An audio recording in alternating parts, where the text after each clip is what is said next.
Pag nag-asawa ka ng babaeng independent at business-minded, accept the fact na hindi niya maaasikaso ang bahay nyo 24/7.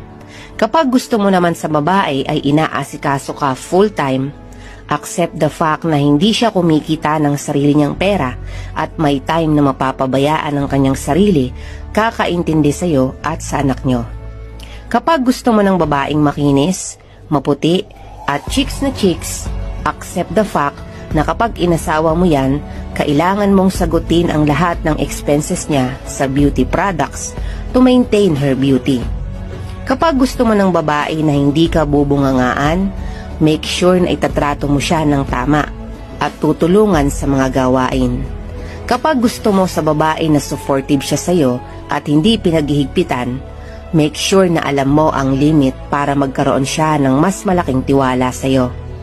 Remember, a